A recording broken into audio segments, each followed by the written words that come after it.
ചെറുപുഴയിൽ പുതിയ auto stand നിലവിൽ വന്നു. This news is brought to you by ഇനി സംശുദ്ധമായ സ്വർണം ചെറുപുഴയിൽ.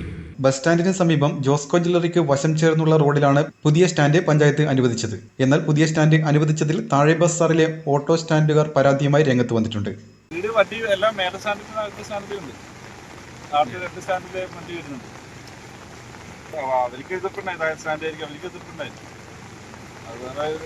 കാര്യങ്ങൾ സംസാരിച്ചാൽ അന്ന് എല്ലാവരും കൂടി സംസാരിച്ചല്ലേ. അന്നേരം അവർ പറയുന്നത് ആടെ ഓട്ടം കിട്ടൂലെന്ന് അവർ പറയുന്നു. പക്ഷെ നമ്മളാണ് മേലെ ടൗണിലെല്ലാം ബ്ലോക്കെല്ലാം ഉണ്ടായിരുന്നു വണ്ടി. മേലെ നമ്മൾ 2 ലൈൻ വണ്ടി ആയിട്ട് ഉണ്ടാവില്ല ആടെ മേലെ. ഇതിപ്പോൾ സ്റ്റാൻഡായപ്പോൾ ഇങ്ങോട്ട് മാറി. അവർക്ക് ഒരു പേടിയുണ്ടാവും, ചിലപ്പോൾ വണ്ടി ഇതാവും സ്റ്റാൻഡിൻ്റെ ഓട്ടം എന്ന് പറയുന്നു. അങ്ങനത്തെ ഒരു പ്രശ്നം ഇതില്ല. എന്താ വെച്ചാൽ അവർക്ക് ആരിക്കൂട്ട് ഓടാമെന്നാണ് നമ്മളോട് പറഞ്ഞത്. സ്റ്റാൻഡ് ആരിക്കൂട്ട് ഓടാൻ വേണ്ടി അന്വേഷിച്ച് പറഞ്ഞത്. അതുകൊണ്ട് തന്നെ നമുക്ക് എല്ലാവരോടും അങ്ങനെ പറഞ്ഞത്. മേലെ തന്നെ 40 വണ്ടിയുടെ മേലെ സ്റ്റാൻഡ് 40 വണ്ടിയുടെ മേലെ ഉണ്ട് മേലെ. അത് അത്രയും വരുമ്പോൾ 2 ലൈനായിട്ടല്ലാന്ന് ചിലപ്പോൾ വണ്ടി വെക്കാൻ സ്ഥലമില്ലാണ്ടാകുമ്പോൾ 2 ലൈനായിട്ടാണ് വെക്കുന്നുണ്ടായിരുന്നു. ഇനിയിപ്പോൾ അവിടെ കട ഇപ്പോൾ അന്നേരം മാറുന്ന വണ്ടി അവരെ കടയിലൊന്നും വണ്ടി മാറ്റി കൊടുക്കണം എന്ന് പറഞ്ഞു. അതുപോലെ തന്നെ ഇപ്പം മറ്റേ ഇത് വരുന്നുണ്ടല്ലോ, പോസ്റ്റ് ഓഫീസ് വരുമ്പോൾ ഇപ്പോൾ 2 വണ്ടി മാറ്റണം എന്ന് പറഞ്ഞ് പഞ്ചായത്ത് കുത്തിന് വന്നു. അത്രയും ഗ്യാപ്പാകും പിന്നെ. അപ്പോൾ അത്രയും സ്ഥലം അതില്ല വണ്ടി വെക്കാൻ. പുതിയ സ്റ്റാൻഡിലേക്ക് വന്നതിപ്പോൾ ഇങ്ങോട്ടേക്ക് പിന്നെ അല്ലെങ്കിൽ വെക്കാനുള്ള ഒരു കൂടിയായി.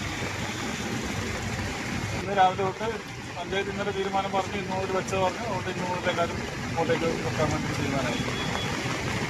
ഇനിയിപ്പം ഒരു 10-14 വണ്ടി വരെ വെക്കാൻ പറ്റും ഈ കണ്ടീഷനിൽ.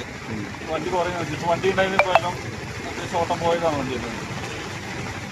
അതുകൊണ്ട് 12 ആണോ 14 അങ്ങനത്തെ പറഞ്ഞിട്ടുണ്ട് തോന്നുന്നു. 14 വണ്ടി വരെ അന്നേരം സൗകര്യം നോക്കിയിട്ട് ഒരു 14 വണ്ടി വരെ വെക്കാമെന്ന് അന്വേഷിച്ചാൽ പറഞ്ഞില്ല. സൗകര്യം നോക്കേണ്ട ഇല്ലാണ്ട് വണ്ടി അത്രയും ഇത് വരുന്നില്ല. ആ സൗകര്യം നോക്കിയിട്ട് വണ്ടി വെച്ചാണോ പറഞ്ഞില്ല. അപ്പോൾ നേരെ സ്റ്റാൻഡ് വണ്ടി ഓൾറെഡി വേണമല്ലോ. അപ്പോൾ കുറച്ച് ആൾക്കാരും കൊണ്ടുവരും, ബാക്കിയുള്ളവരാടെ തന്നെയാണ്. എതിർപ്പ് എന്ന് പറഞ്ഞു കഴിഞ്ഞാൽ പൊതുസമൂഹത്തിൽ നിന്നോ അല്ല നാട്ടുകാരിൽ നിന്നോ എവിടുന്നോ ഒരു എതിർപ്പില്ല. ആ താഴെ ബസ് സ്റ്റാൻഡിൽ, അതായത് PWD റോഡിലുള്ള താഴത്തെ കുറച്ച് ഓട്ടോറിക്ഷക്കാർ മാത്രമേ ഇതിന് എതിർപ്പ് പറഞ്ഞിട്ടുള്ളൂ.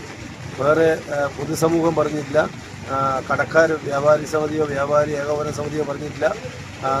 പിന്നെ വേറെ ആരും പറഞ്ഞിട്ടില്ല. കാരണം അവർക്ക് എല്ലാവർക്കും സന്തോഷമേ ഉള്ളൂ. എല്ലാ കടയുടെ മുമ്പിലും ഒരു കടയുടെ മുമ്പിൽ 10ഉം 1 ലക്ഷവും 2 ലക്ഷവും കൊടുത്ത് കടയെടുത്ത് കച്ചവടം ചെയ്യുന്ന കടക്കാരുടെ മുമ്പിൽ ഒരു മാർഗ്ഗ തടസ്സമായിട്ട് നമ്മളില്ല.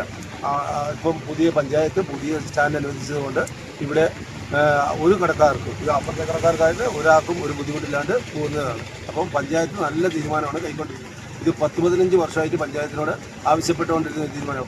വാഹനങ്ങളുടെ എണ്ണം കൂടി, നാട് വികസിച്ചു. അപ്പോൾ അതിനനുസരിച്ച് കാലോചിതമായ മാറ്റം വരും. ആ മാറ്റത്തിൽ നിന്ന് ഉൾക്കൊള്ളണം നമ്മൾ. അപ്പം പഞ്ചായത്ത് ആർക്കും ഒരു ബുദ്ധിമുട്ടില്ലാത്ത രീതിയിലാണ് പഞ്ചായത്ത് ഭരണസമിതി ഈ ഒരു സ്റ്റാൻഡ് അനുവദിച്ചത്. നല്ല തീരുമാനം, പഞ്ചായത്തിൻ്റെ ഏറ്റവും അഭിനന്ദനമായ ഒരു തീരുമാനമാണ്. അതിന് ആർക്കും ഒരു ശല്യമില്ല.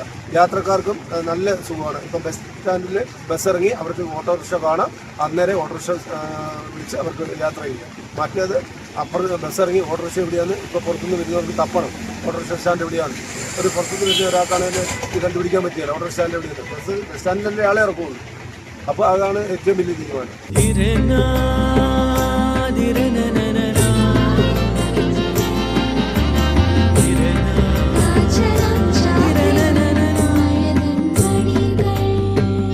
ചില ബന്ധങ്ങൾ പവിത്രമാണ്. കണ്ണും നിറയും മനസ്സും നിറയും. സ്വന്തം ജോസ്കോ ജ്വല്ലേഴ്സ്. ഇനി സംശുദ്ധമായ സ്വർണം ചെറുപുഴയിൽ.